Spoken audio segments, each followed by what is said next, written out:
Bonsoir les amis, une nouvelle sensation de la porteuse de voix. Un texte toujours inspiré par la bienveillance, le partage riche, constructif et interrogeant. La sensation, la colère. Colère quand tu m'avertis que j'ai besoin de me sentir en vie, et en même temps, quand tu me traverses et que cela ressemble à une feuille qui se déchire en moi, et que je n'arrive pas toujours à recoller les morceaux. Je ne sais pas si dans le ventre de ma mère, j'ai pu ressentir ne serait-ce qu'une bribe de colère, venant du fond de mon petit être. Savais-je seulement ce que cela était? Je ne le crois pas. Par contre, je dépendais de l'état des humeurs de ma maman. Je sentais si elle était triste, joyeuse, inquiète. Et si jamais ma petite oreille était assez perçante, je pouvais entendre les brouhahas du monde extérieur. Remuer mon petit corps en tous sens comme pour répondre en écho à cet étrange monde du dehors, certainement grand, certainement impressionnant. Je pouvais de mon petit pied suivre la main de mes parents sur le ventre maternel, et puis me rendormir dans le cocon sécurisant de mon petit monde intérieur, sans avoir encore la capacité de me demander ce que je pouvais bien ressentir. Puis vint le jour où des mains inconnues me sortirent de mon antre, où des voix si différentes de mes parents parlaient entre elles, sortaient des mots qui n'avaient aucun sens pour moi. Et la lumière si vive, si crue, qui m'avait ébloui aux premières heures de ma vie. J'avais froid, je passais de main en main. Où étais-je? Et pourquoi je me sentais tant en insécurité, habitée par une terreur primaire et si différente de ce que je pouvais ressentir dans ma tanière? Qui étaient toutes ces personnes autour de moi et qui me séparaient de ma mère ne serait-ce que pour un instant? Cet instant qui, au final, pouvait n'être que quelques minutes, était pour moi une vaste déchirure, une séparation de l'être aimé, ma moitié, mon indispensable, ma fusion. Voilà peut-être tout ce que j'aurais pu me dire ou exprimer si j'avais eu les capacités d'expression d'un adulte même habité par le corps d'un enfant. Ce que je ne pouvais dire en mots, je le criais de toute la force de mes petits poumons, je le braillais au nom de la vie, j'en devenais rouge et contracté. Oh oui, le passage était éprouvant, et pourtant, comme tant de milliards d'êtres humains, je le passais. Je faisais partie de la nouvelle fournée des arrivants, passant du stade larvaire au stade Homo sapiens. Fragile, dépendant, mais en capacité de devenir, d'évoluer et de ressentir. Puis vinrent les premières colères entre guillemets du nourrisson, celles de la non-réponse immédiate à mes besoins. Peut-on dire que les bébés se mettent en colère ou simplement est-ce une interprétation de l'entourage qui se permettra de dire également qu'un bébé peut faire des caprices? Habités eux-mêmes de l'expérience légitime d'être déjà des parents, grands-parents ou tatas, les proches ou les non-proches prodigueront des conseils entre guillemets de bon sens, comme de ne pas prendre trop l'enfant dans les bras car il en prendra l'habitude, ou de les laisser pleurer, cela lui fera les poumons, et il apprendra à attendre. Des expressions toutes faites ont ainsi prédominé certaines parties de nos vies, de nourrissons, nous laissant dans les bras de l'incertitude et encore de la peur, enflammés par la séparation des bras chauds et tendres de notre mère. J'imagine ce que, comme beaucoup d'enfants, j'ai pu ressentir au fond de mon petit corps dans ces moments de solitude, plus mammiférien, vraiment, que humain, esselé et en proie à toutes sortes d'émotions de terreur, de sensations désagréables, comme peut-être les membres tendus, le cœur battant, la chamade, et tout mon petit système émotionnel en alerte constante. Ma pauvre amygdale, n'ayant pas encore d'enregistrement de trop d'expériences émotionnelles, se contractant pour avertir d'un danger potentiel, venant dont je ne sais où, si ce n'est peut-être de cette mémoire ancienne en moi de toute l'humanité, la peur de la solitude, de la séparation, la survie. Puis les neurotransmetteurs de la peur se mettent en marche pour me faire hurler encore plus fort, pour me faire contracter et montrer que je suis là. Et devant ce spectacle normalisé, la tante machin truc chouette se penche sur moi pour me dire que j'ai de bons poumons, que ce n'est qu'un caprice ou de la colère et que cela me passera. Qu'il ne faut pas que ma chère moitié, ma chère CHAIR intervienne sous peine que je devienne encore plus capricieuse. Quand on est une jeune maman très fatiguée, on se dit que ma foi, les anciens ont raison. Mais nous, bébés, nourrissons de 2 mois, 3 mois, 6 mois.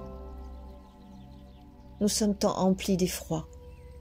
Et ce n'est pas parce que tu as connu cela aussi, tante machin truc, que moi aussi je dois le connaître.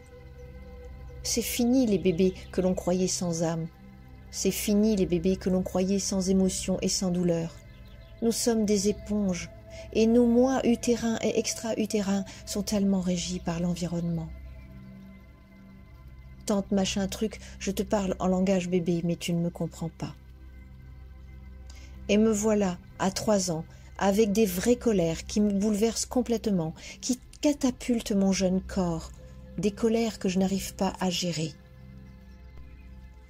D'un côté, certains disent avec discernement, questionnement et ouverture que peut-être, si mes besoins n'ont pas tous été comblés lorsque j'étais nourrisson, il peut arriver que je devienne une petite fille ou un petit garçon transparent, qui n'encombre pas ses parents et qui reste bien sage pour leur plaire, ou bien une furie de première, car justement, je suis en révolte face au manque de mes premiers mois de bébé.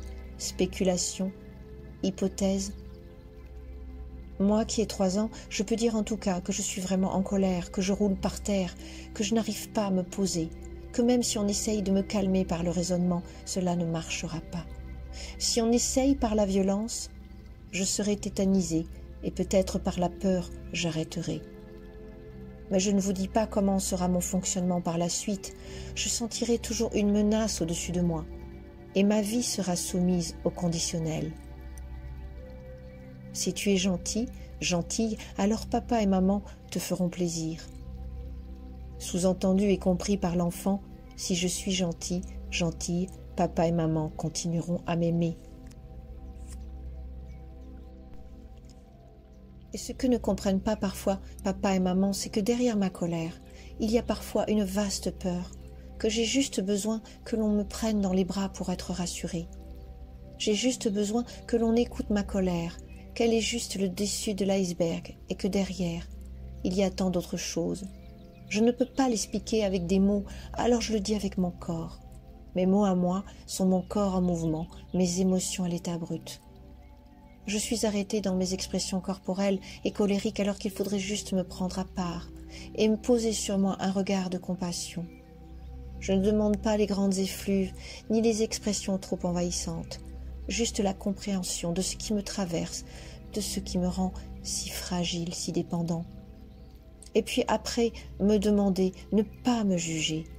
Ma colère, c'est ma peur de l'inconnu, c'est ma peur de la différence et c'est ma peur de ne plus être aimé. Et puis je deviens adolescent et j'ai des sautes d'humeur, des colères mauvaises contre les autres et contre moi-même. Je passe du trop-plein de joie à l'excitation, puis à la colère, l'incompréhension, l'injustice. Chez moi, l'injustice n'est jamais loin de la colère. Mes parents ne me comprennent pas, bien entendu. La société est pourrie et de toute façon, personne ne me comprend. Je me renferme, je boude, je mange, je m'enferme dans les jeux vidéo, les films d'horreur. Je cherche la liberté, je cherche l'expression, la différence, la légitimité par mes habits voyants, par mes propos culpabilisants ou vexants. Je fais partie de communautés aux idées bizarres ou de révolte. Mes parents m'assènent les 4 vérités en disant qu'ils ne sont pas mes copains, que je leur dois le respect et que la maison n'est pas un hôtel. Et ils sont toujours en train de me comparer à leur époque en disant « Moi, à ton époque, mes parents ne me laissaient pas faire tout ça. Et en plus, j'avais moins de choses que toi. » Les ahuris, ils n'ont rien compris. La comparaison ne me fait que rendre plus agressif.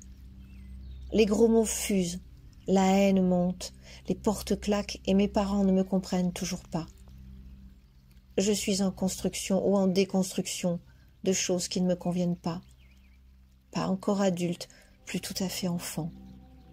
Le monde me fait peur, il me semble si vaste et j'ai l'impression que l'on me demande tant de choses, tant de résultats, vite. Que dois-je savoir tout de suite? Il faut que je sache ce que je veux faire dans mes études, puis plus tard dans ma vie professionnelle. Mais le futur n'existe pas pour moi, adolescent.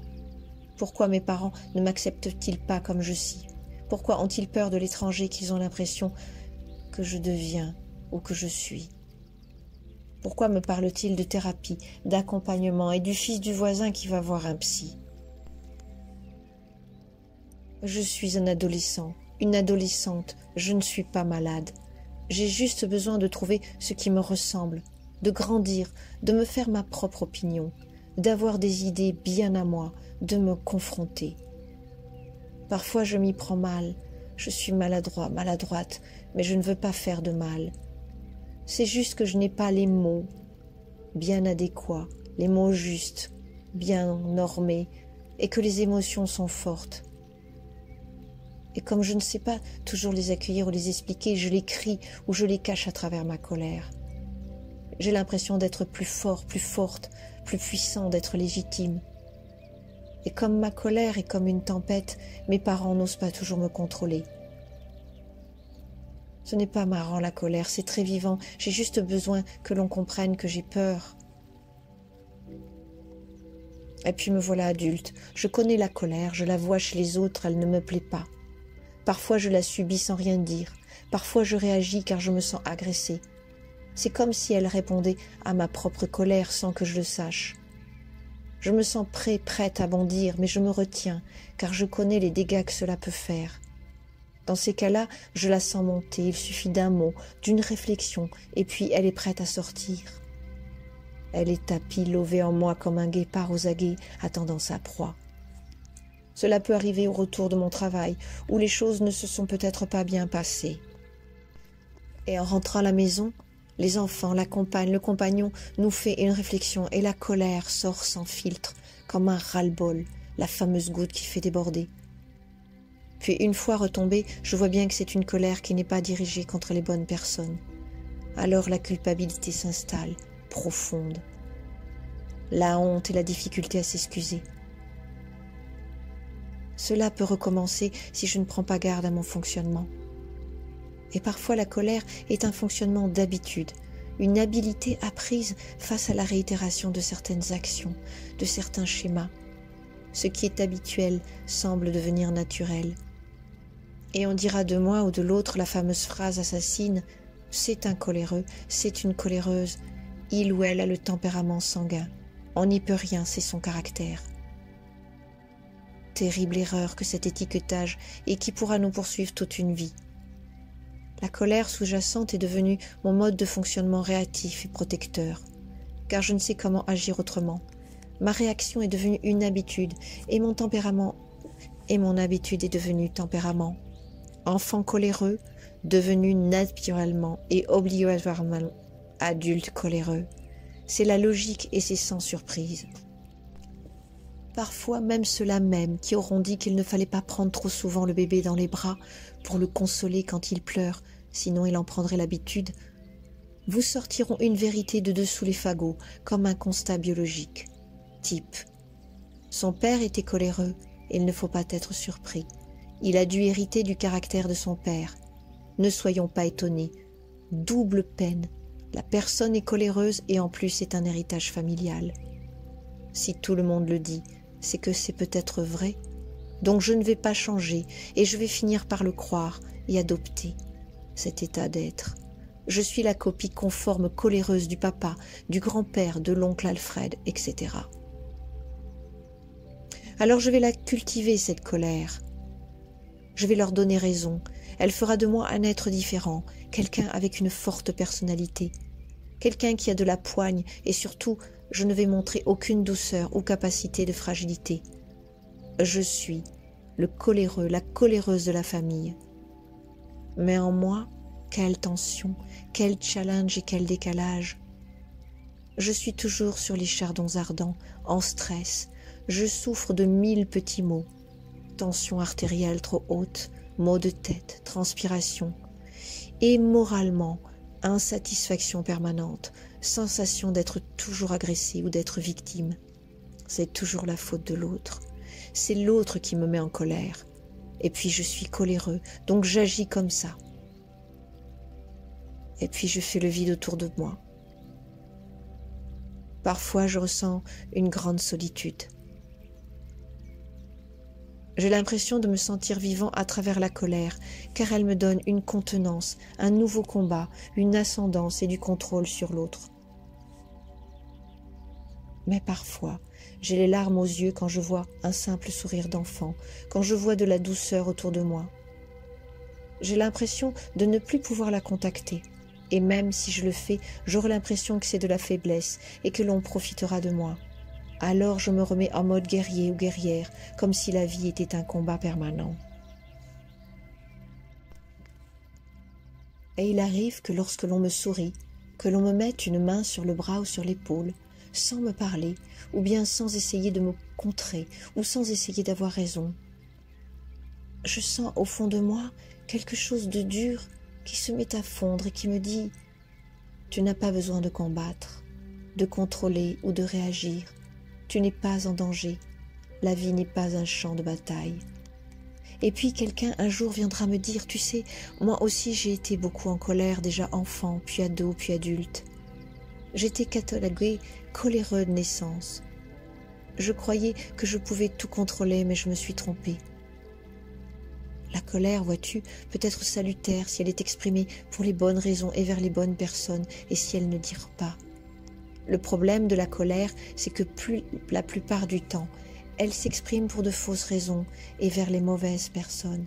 Et en plus, elle ne s'arrête pas et peut devenir rancœur et rumination. Tu as raison, la colère c'est vivant, parfois comme un feu d'artifice. Si au début cela peut soulager ou sembler salvateur, par la suite, si on lui donne libre cours, elle peut faire des ravages en soi et autour de soi. Il est important de la comprendre, de ne pas la juger, de ne pas la comparer, car derrière, il y a souvent d'autres émotions plus fines, plus profondes. Et puis si quelqu'un me dira « Tu apprendras à reconnaître ce qui déclenche ta colère, la racine. Et puis tu essaieras de voir dans tes pensées ce qui se met en réaction sans prendre de recul. Ce peut être des choses qui te blessent. Tu apprendras comme un cheminement, et parfois tu y arriveras, et souvent tu auras des échecs, ou ce que tu vivras comme des échecs.